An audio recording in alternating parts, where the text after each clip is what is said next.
Okay, heto na nga, no, nagsalita na itong si Senator Amy Marcos. Ito yung very trendy ngayon na balita sa rally ngayon, no. Nandun naman po tayo, no. Grabe yung guys, sinabi ni Senator Amy Marcos na isa sa mga highlights doon na mga sinasabi sa speech ni Senator Amy ay sinabi na nga niya at kinonfirm niya na si Bongbong Marcos ay gumagamit ng bawal na gamot. Grabe guys, itong video na ito, itong vlog na ito, ipapanood ko sa inyo mismo si Senator Amy po ang nagsabi harap-harapan dito sa sabi nga nila, no, aabot na siguro ng mga 800 to 900,000 ang mga tao kanina. Nandyan po tayo kanina, no? At heto na nga, magre-react tayo at ipapakita ko sa inyo ang sinabi ni Senator Amy Marcos patungkol kay Bongbong Marcos. Sa ito mga nagde-defend na naman itong mga loyalista na siniraan raw ni Senator Amy Marcos itong si Bongbong Marcos na tungkol nga dyan na gumagamit si Bongbong Marcos ng polvoron, no? Grabe naman kayo, hanggang ngayon, budol pa rin kayo, mga loyalista kayo. Kahit kapatid na yung nagsabi, walang ibang, kumbaga, alam sa lahat, kundi si Senator Amy. Kapatid niya yan. Alam niya lahat yan. Now, kung sasabihin niya ni Amy Marcos na ganyan po si BBM, totoo yan. Wala yang halong kadramahan. Bakit naman niya sisiraan si Bongbong Marcos na ganun-ganun na lang? Ginawa yan ni Senator Amy para ikakabuti ni BBM. Hindi yan, wala na. Nakukonsensya na si Senator Amy, okay? So yan po ang ipapakita natin ngayon, okay? Pero guys, bago ang lahat, bago ko ipapakita yan, help me po muna na i-like at saka i-share itong video na ito para kakalat ito sa taong bayan. Marami po ang makaalam sa nangyayari ngayon sa ating bansa. Importante yan na mag-react tayo sa ating opinion. At sa mga first time lang dito sa Don Mar TV, if this is your first time dito sa channel na ito, mag-subscribe na po kayo kasi walang bayad ang mag-subscribe. Pindutin nyo yung subscribe button, libre, walang bayad at updated ka pa sa ating mga balita. Okay? So, ayan. Maraming salamat. So without further ado, i-play natin itong video at magre-react tayo sa ating own opinion patungkol sa mga revelasyon ni Senator Amy Marcos. Play! Ay kasama ko pa sa Senate of the Philippines ang aking kaibigan, ang aking kumare, Senator Amy Marcos. Ito na.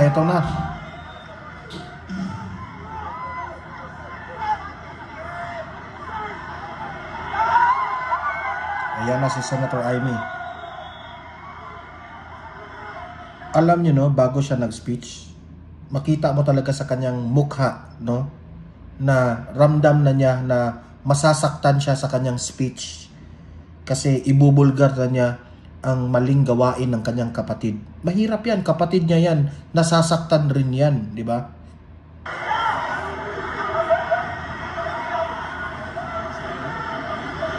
Magandang gabi po sa inyong lahat, mga mahal na kapatid. Ka-Israel, ka-Bien, ka-Ernst, ka-Abnel, lahat ng ating minamahal na kapatid. Higit sa lahat ang classmate ko mula Congress hanggang Senado, Senador Manong Dante Marcoleta.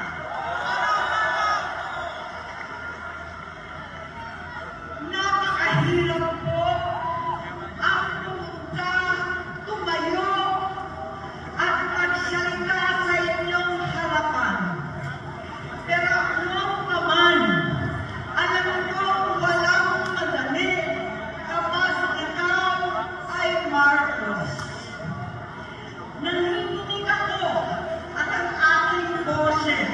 Siguro kasi nagbabasa siya, di ba? Siguro nung nagbabasa siya, nung ginawa niya yung speech na yan, I'm pretty sure siya yung gumawa ng speech na yan. Sabi nga niya dyan, nanginginig siya, di ba? Sa tingin ko, ramdam niya talaga. Bago niya ito binasa, talagang heto na yung pagkakataon na sasabihin ko. Parang ganun ba? No, nanginginig nga siya eh. Hindi dahil ako'y natatakot sa inyo, kundi dahil nalulungkot po ako. Ipagpaumanhin ninyo sa gitna ng pagsasalita ko, ako'y hihinto, hihina, dahil sa bigat ng aking kalooban. Pero hindi yan ang dapat kong ihingi ng paumanhin. Ito honest review ko ito Naawa rin ako kay Aimee kasi ibinulgar niya yung si Bongbong, pero masakit sa kanya ito, guys. Sobrang sakit po talaga itong ginawa niya. Hindi yan ang kasalanan Ika nga sabi nila, no, mas pinili ni Marcos ang bayan natin, no? Mas pinili niya kumpara sa kanyang kapatid o pamilya. That's a sacrifice. For me, that's a sacrifice. Ihingi ko ng tawad. Narito po ako dahil sa tawag ng Iglesia ni Cristo para sa transparency, accountability, at hustisya. At dahil sa tawag ng sarili kong konsensya, bilang senador, bilang kapatid, bilang... Siguro nakokonsensya na siya. Kasi siya naman ang dahilan na nanalo si Marcos at si VP Sara. Tinandem yung dalawa eh. Sinuyo nila si VP Sara doon sa Davao eh. Pilipino. Bata pa lang kami ni Bongbong.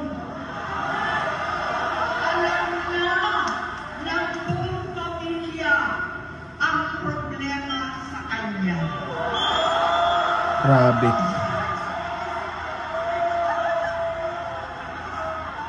Totoo lang, mababasa naman ng lahat ang mga testimonya ng aking ama patungkol sa kanyang ugali at gawain.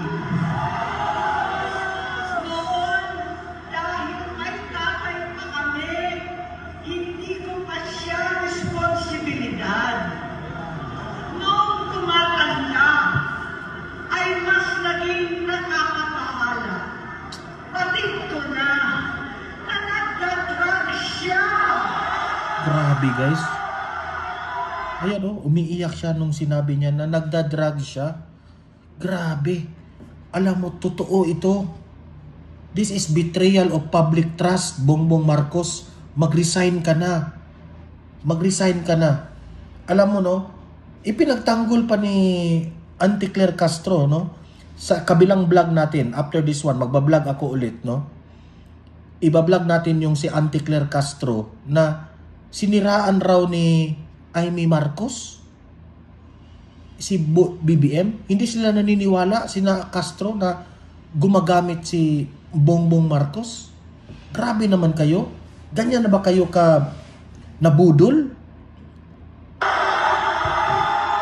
Grabe.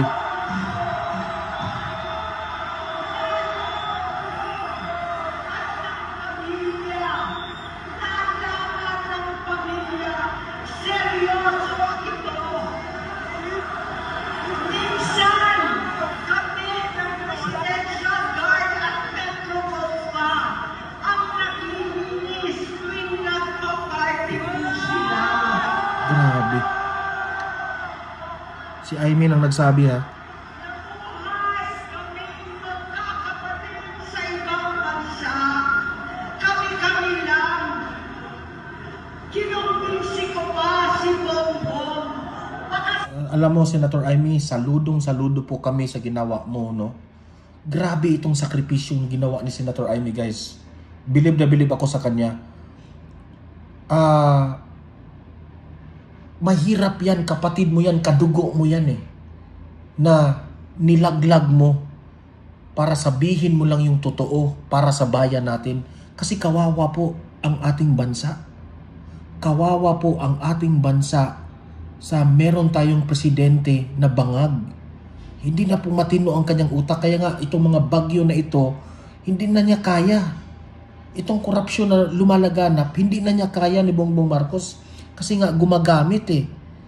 Mismo siya na ang nagsabi, kapatid yan.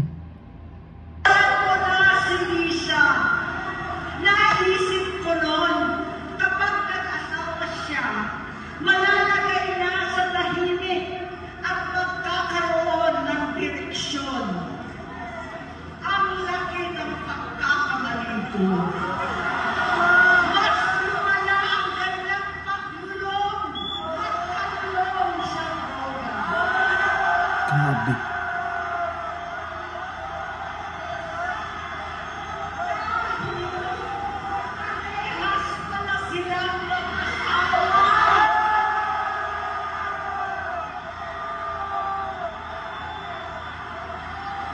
Grabe guys. This is a big revelation. Alam niyo, gugulo talaga yung bansa natin guys. Maraming magagalit na mga, ewan ko na lang ha, pero ako po'y natatakot sa mga AFP at mga kapulisan. Maraming magagalit dito pag marinig nila ito. Alam ng mga tao doon na halos hindi siya mapasok. Tuwing kukumprontahin ko siya, ay nagsasabi siya magbabago na siya. Aalisin na niya ang bisyo. Hanggang sa may nagsumbong na naman sa akin na sa pag-gising pa lang sa umaga, kasabay ng almusal, marijuana pala. Grabe guys.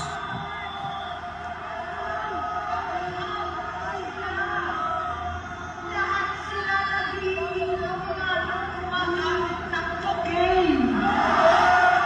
Grabe. Ng asawa at barkada. Tulad ng mama ko, kinastigo ko ang mga barkada niya.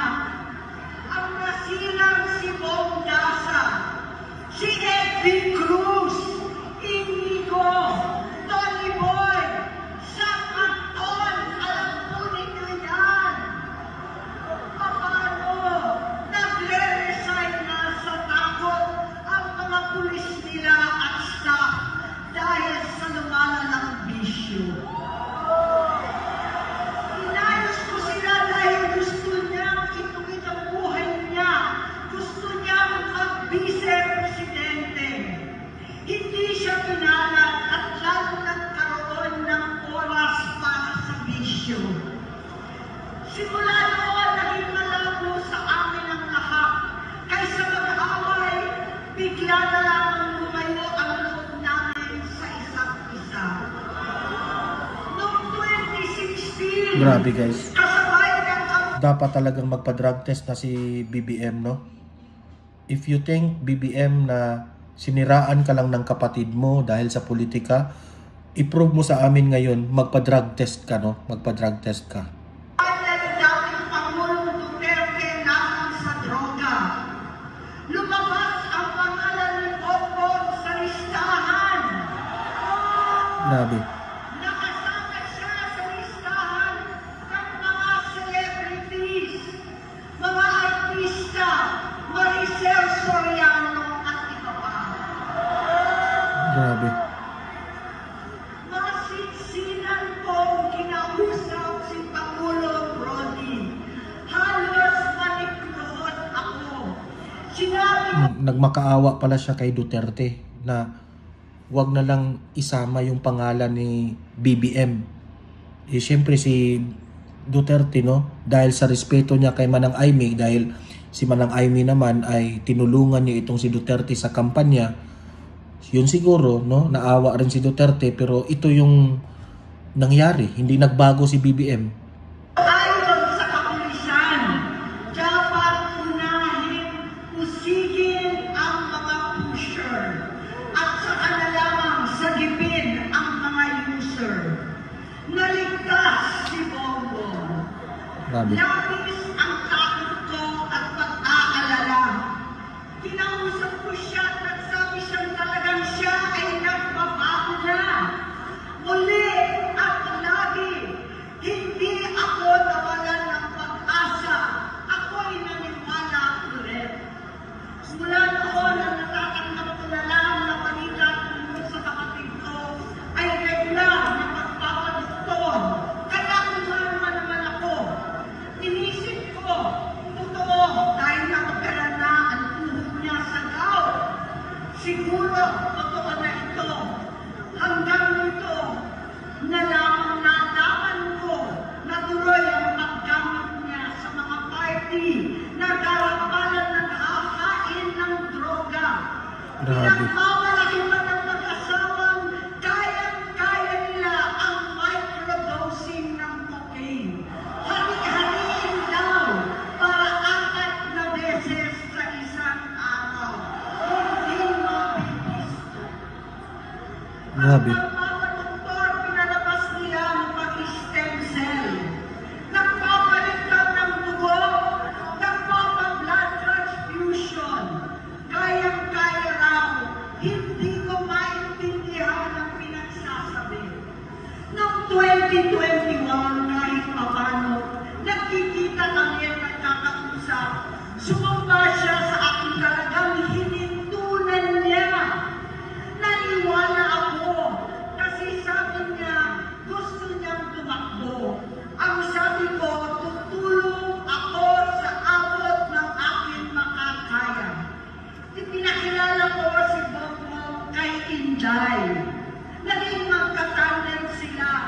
Pagkatapos noon ay biglang hindi na niya ako ulit kilala.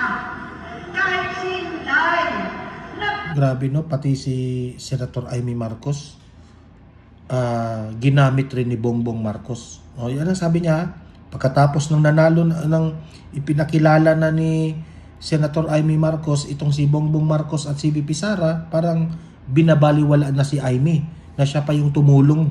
Di ba? bigla ko na itsapwera.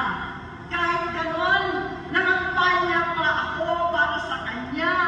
Kahit si Inday na lang ang aking nakakausap. Grabe. Hindi ko alam bakit ako naabang sa headquarters nila sa Mandaluyong. Hindi ko alam Ako analysis ko, no? Siguro rin, no? Dahil rin dito kay Liza Araneta Marcos. Maraming sabi-sabi na hindi galing sa atin, ha? Na sabi-sabi sa mga, especially yung mga nasa loob sa Malacanang, no? Na yung mga vloggers kagaya nila Maharlika na nagsi-share, no? Na si Liza Araneta Marcos ang nag-control dito kay BBM sa lahat ng kanyang mga desisyon.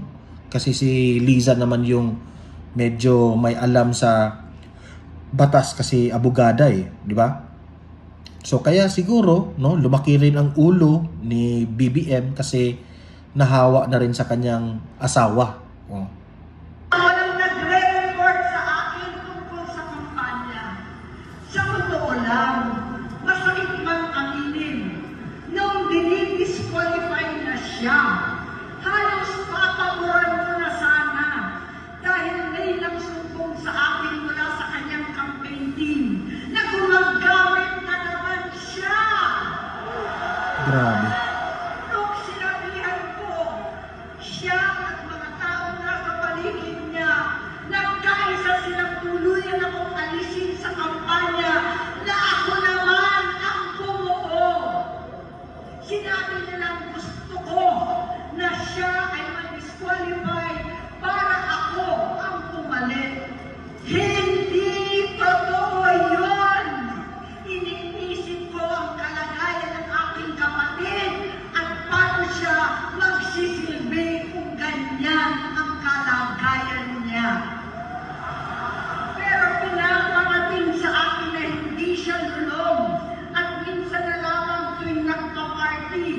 Hindi ko maipaliwanag bakit gusto ko maniwala at hindi mawalan ng pag-asa. Noong nanalo siya, naging pinakamalaya Grabe, oh. Mga loyalista, wake up. Loyalista, wake up. Wake up na po kayo. Wake up. Niluloko na po kayo. kami sa isa't isa. Maliban sa Kayo ha, sa mga nanonood ngayon ha, comment down below. Sabihin nyo, naniniwala ba kayo kay Senator Amy na gumagamit itong si BBM? Isulat nyo ang argumento niya. Bakit? Okay? Kung hindi rin kayo naniniwala, i-comment nyo dyan. Anong reason ninyo? Okay? Give your opinion about this one. at kapag pumupunta yung nanay namin, hindi ako sumama sa loob ng 3 taon dyan sa Malacanang. Dahil lang tama na doon ang inuman, ang paggamit nila ng cocaine at mga bawal na gamot. Grabe. Hindi ba ninyo nakikita, naririnig, kakaiba na siya magsalita, hindi na maintindihan kung ano-ano na sinasabi at wala na sa sarili. Nagtatago sa kabaitan niya ang mga abuso niya sa droga.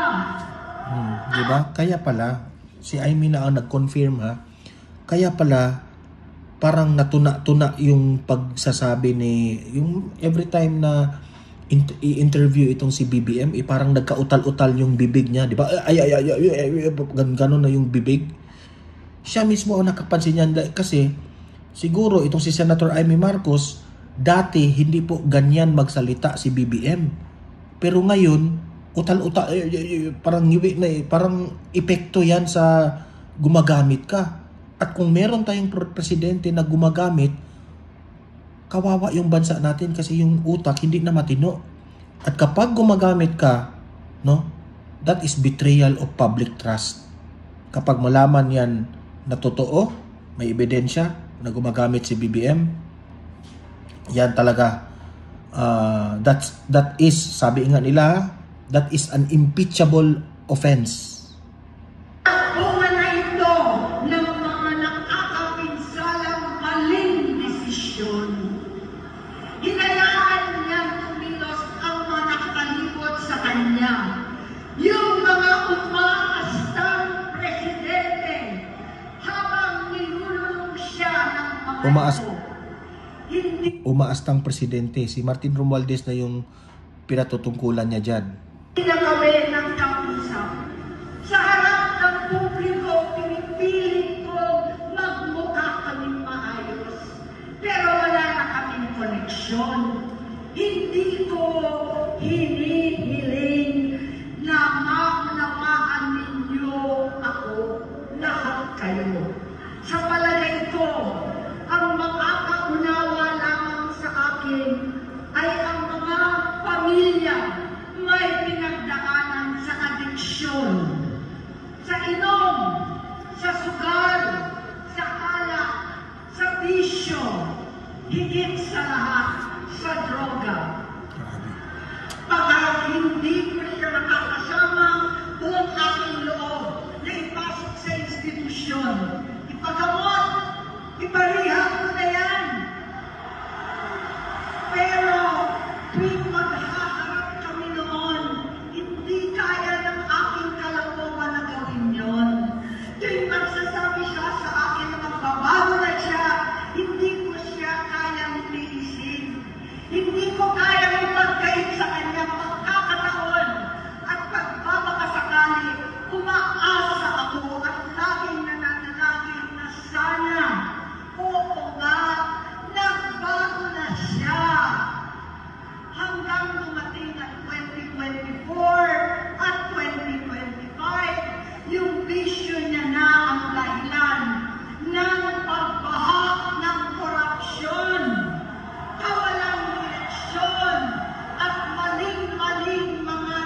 Itinutulak pa nila si Bongbong at ang bayan sa bangin para umastang kakapagligtas. Mula sa pagtraidor at pagpapahamak kay BP Inday, sa confidential funds na tutuusin ang galing naman sa opisina ng Pangulo. Correct. Hanggang sa Di ba kung tutuusin, blame sila ng blame ni VP Sara patungkol sa confidential funds. Yung confidential funds na yan, galing naman yan sa administrasyon eh. Galing yan sa president, di ba? Why would you blame VP Sara for that? Na nagbigay naman si VP Sara sa COA ng mga resibo, di ba? Pero blame pa rin ng blame sila. Ano ngayon? Tama nga yung sinabi ni VP Sara, ang gaba, dili magsaba. Ito, gaba na to eh. pagkadukot sa dating Pangulong Duterte para itago na lamang sa ibang bansa. Yan, mga INC members yan ha, pero grabe ang suporta nila ni Tatay Digong. Kapita ni Bongbong ay naging kalupitan. Karapalan ng pagkakit sa kanya ng mga nasa Congress, sa Senado, mga miyembro ng kabinete. Kitang-kita na ng taong bayan, wala nang buwang pagkahihiyan. Para bang nauulit ang pamukot ng kasaysayan dinanas namin noon. Imagine that one, no? Parang ang na-phobia na itong si Senator Amy sa nangyari sa kanya, ng kanyang tatay. Ngayon naman ang kanyang kapatid. Sirang-sira na talaga ang Marcos. Never again na talaga. Kawawa si Senator Amy. Ito na lang siguro ang medyo matino na Marcos ngayon. 68 years old po ang tatay ko nung pinatalsik sa pwesto. 68 years old na rin si Bongbong ngayon. November 17 din nung 2021 nung nakumbinsi ko si Inday na magbise kay Bongbong. November 18 po bukas ang ikatlong araw natin. Siyam na taon na nakakaraan. Saktong November 18 pa talaga na pinarating ni Pangulong Duterte ang tatay ko sa libingan ng mga bayanin. Diba? Grabe. Halo-halo na Tukma yung tukma talaga lahat. Bongbong Marcos, hindi ka ba mahiya niyan? Ngayon, November 18, bukas, yun yung date na pinalibing yung tatay mo, ni Tatay Digong. Hindi ka ba nahiya tapos ang you give back in return, kinulong mo yung Tatay Digong namin? Manggagamit ka talaga, sira na talaga yung utak mo sa mga pulburonik mo. ang aking nararamdaman, pero alam ko ito ang dulo at hangganan ng aking pagtitiis at pananahimik. Hindi na tayo mananahimik. Dahil nalaman ko pati ang mga anak niya ay nagdodroga na. Grabe ha? Mga anak niya gumagamit raw rin. Si Sandro Marcos, ipa-drug test rin natin yan kung tama ba yung sinabi ni Senator Amy ha? Pinasusuklaman ko pa ang pag-alok ng mag-inang si Sandro ng droga ang aking mga anak at iba pang mga kamag-anak. Yan ang hindi ko na mapapalampas. Grabe. Pero ng halos 4 na dekada wala akong ibang pinangarap kundi maipakita sa sambayanan na hindi kami masamang tao. Hindi masama ang pamilya Marcos. Gusto kong ibangon ang dangal ng aking ama. Sa pamamagitan ng nagpagtatrabaho para sa bayan, sinikap kong maging mabuting Senador, hindi ako halos nagpapahinga para makapag-iwan sana ng legasiya na Alam mo, nag-iiyak na yan sa dibdib si Amy na while nag-speach niya na. sinabi ni Marcos na bawal na namin ang tingin sa nakaraan. Ngunit sa kagustuhan kong maging responsableng anak, matupad ang pangako ko sa aking ama na bigo ako maging mabuting kapatid. Naging mahina ako kay Bongbong sa kapulisan at sundalo sa lahat ng mga leader at nakapagpatupad ng batas. Siya ang Pangulo natin ngayon. Sinabi ko kung anong kalagayan niya ngayon. Tulungan niyo akong mapabuti ang kanyang kalagayan. Tulungan niyo akong matulungan siya. Hindi niya ako kalaban. Ang kalaban niya ay ang sarili niya.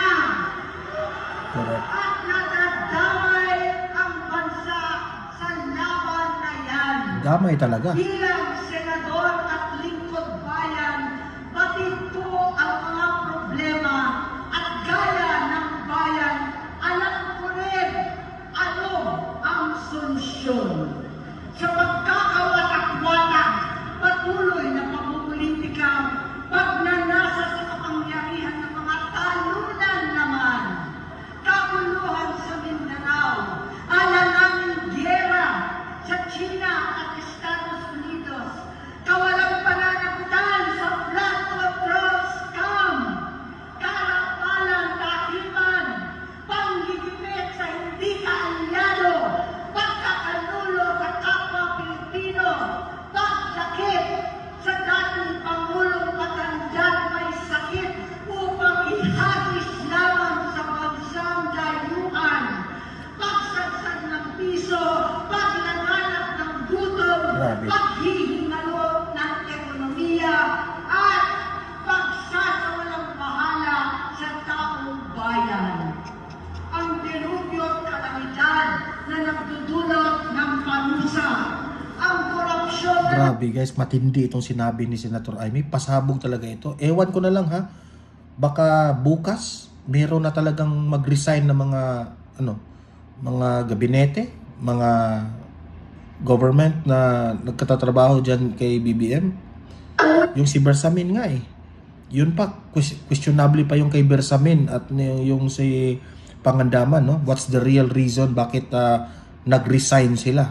sa kawalan ng tiwala at justisya sa Pilipinas, sa kanyang pamahalaan, lahat ng yan ay masusolusyonan kung ikaw, aking kapatid, magsaayos ng iyong sariling kalusugan. Tingnan nyo yung isang video, no? Na nag-speech si Bongbong Marcos tapos ang kanyang ngipin parang may lumalabas na dugo. Diba? Naalala nyo yun? Oh. So, na-connect na natin ngayon. Totoo ba na gumagamit si BBM? Kasi kung yung dugo na nakita dito, no? Baka ano yun? That's part of the effects of using pulboronic, di ba?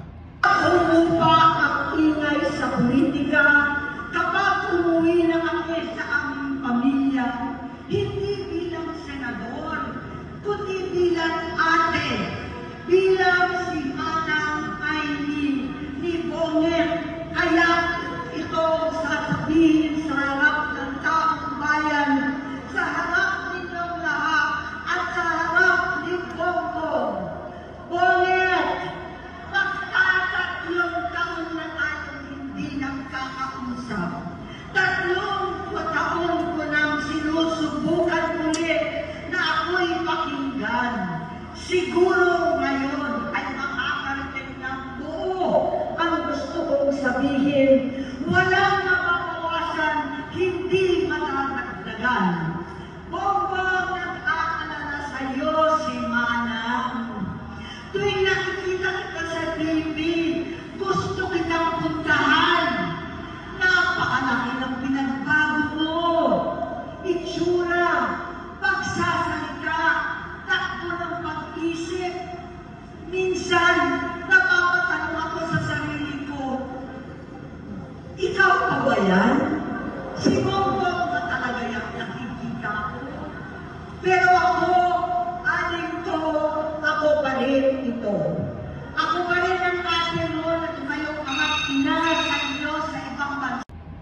Ayan, may tumawag guys kasi pinagalitan ko nga yung sa front desk kasi laging tumatawag na akala niya na 24 hours lang yung binook ko dito sa hotel and I already paid 48 hours na, no?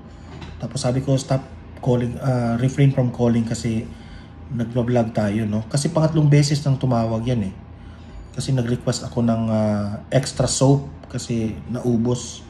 Tapos nung na-receive ko na yung soap, yung sabon, itawag ng tawag, na-receive nyo na ba yung sabon sir? Tapos nung tawag naman, na-receive yung sabon sir, ngayon naman tumawag naman tungkol sa bill ko, no? So what if ako natulog tayo ngayon kasi gabi na, di ba? Anyway, no? Patuloy natin itong speech ni Senator Amy. Ang kasama mo sa sumubok na saranglahin lahat ng sakit para sa iyo. Ang kapatid mo na hindi mo kailangan hingan ng tawad dahil agad ka na iniintindi at tatanggapin dahil mahal kita. Nasa bagong tipan kay Lucas, Kapitulo 17, versikulo 3 hanggang 4. Kung magkasala ang iyong kapatid, sawayin mo siya. At kung siya'y magsisi, patawarin mo siya.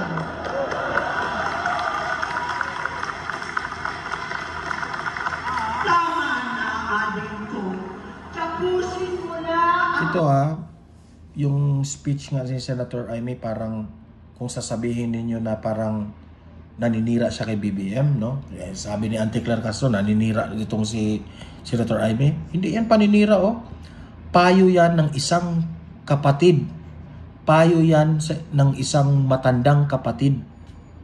Ang ginagawa ni Senator. Nasasaktan na po si Senator Amy Marcos sa kalagayan ngayon ni BBM. Siya po ay nasasaktan. Ikaw kung ano-anong nalalaman mo, Claire Castro hihirap mo at Halatang halata ito si Auntie Claire Castro na attack dog lang talaga ang bayan. Kaya mong umalis tayo sa palasyo, kaya mo paniniwakan ang iyong kamay, huwag kang matakot. Malaki na ang dulot sa iyo ng droga. Sinisisi ko ang sarili ko dahil hindi ako nakinig sa mga sumbong. Hindi ako nakialam. Hindi ako maniwala. Pero hindi pa huli ang lahat. Tama na ating to. Magpahinga na tayo. Umuwi na tayo. Magpagamot, magpagaling at nanganak ako. Hindi ako malilinang, hindi ako makukulang. Imagine that one, Parang sinabi niya yung Senator Amy na uwi na tayo, mag-stop ka na sa pagiging presidente, magpagamot na tayo. That's a words of isang ate. Totoo. Words ng isang ate na nalulungkot na tingnan ng kanyang kapatid. Lahat ng kasama mo ngayon, hindi natin kasama sa pinakamadilim na bahagi ng buhay natin. Kasama mo sila ngayon dahil nasa taas ka pa. Ako at ang ating mga tunay na kapatid dito sa Luneta ang kasama mo. Kahit magdilim ulit ang lahat. Talikuran mo ang Ikaw, Bongbong Marcos, makinig ka sa kapatid mo. Kasi at the end of the day, lahat ng nakapalibot sa iyo ngayon, kung hindi ka na presidente, isa puwera ka lang lahat yan. Pero yung kapatid mo, mapresidente ka man o hindi, nandyan yan sa tabi mo. Yun ang totoo. isip at pinupulong nilang ambisyon.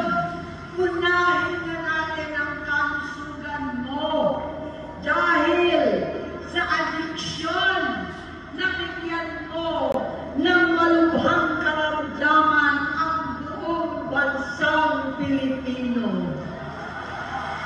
Matatanda na tayo, sakitan na si Mami, alagaan na lang Correct. Kaya't kailanman ang paghuhusga sa akin, malinaw sa aking puso na dapat Tama si Senator Amy, matanda na kayo, di ba? Ano pa bang naging presidente ka na? You can step down. After that one, mamahinga kayo. Stay out of politics and i-free mo yung sarili mo. No? Matanda na kayo, enjoy life. Yung si Liza Marcos rin, ikaw BBM, i-ano mo, payuhan mo rin yung asawa mo. mauna ang Diyos, ang bayan, pamilya at sarili. Hanggang sa mga oras na ito, Bonget, gusto ko malaman mo na hindi na sinusukuan. Hindi ko kakayanin kung mapapahamak ka. Kaya hinihingi ko na tayo'y umuwi na. Mamahina alam sa iyong kamusugan. Kaya ko mabigo at mawala sa iyo ang posisyon, pero hindi ko kayang mawala ka sa amin. Ayusin mo ang sarili mo. Magpagamot, alisin ang droga sa iyong sistema. Grabe guys. Kung ibang gusto, kundi gumaling ka, malagpasan natin ito muli. Dahil wala akong ibang hinahangad bilang ate, kundi maging masaya ka, maging ligtas sa mga malusog, matagumpay sa buhay. Itama ang So after all, tama si former President Duterte. mali, labanan ang adiksyon, at ako hindi kailanman aalis sa iyong tabi. Susuporta at hindi titigil manalangin kasama ninyo dito sa Luneta at sa buong mundo. Dahil iyon naman ang tungkulin at ibig sabihin ng salitang kapatid, kapatid, mabuhay kayong kapatid. Grabe guys. So ayan ha, narinig nyo lahat yung sinabi ni Senator Amy Marcos. My conclusion is, sa sarili kong paniniwala, lahat ng mga sinasabi ni Senator Amy ay payong kapatid. So ibig sabihin, totoo na gumagamit si Bongbong Marcos at gusto ni Senator Amy Marcos na mapagamot ang kanyang kapatid. Okay? So ikaw, Bongbong Marcos, think of it, you must resign. Kasi kung ito, babigat itong sinabi na yung kapatid, at ito po'y masasabi nating betrayal of public trust kung totoo man ang sinabi ni Senator Amy Marcos. Because ang isang government official na gumagamit, ibig sabihin, that is an impeachable offense, especially that you are the President of the Philippines. Okay? So kayong mga audience ko dito sa Don Mar TV, ano sa palagay nyo? What do you think of Bongbong Marcos? I-comment nyo sa comment section ang inyong argumento. Okay? Paki-like, paki-share itong video na ito para makatulong kayong to spread awareness. At subscribe na rin sa Don Mar TV para lagi kayong updated sa ating mga balita. Libre lang ang mag-subscribe. Walang bayad yan. See you in my next video. Have a great day. Have a great night. God bless po sa ating lahat. Mabuhay ang Pilipinas. And God save the Philippines.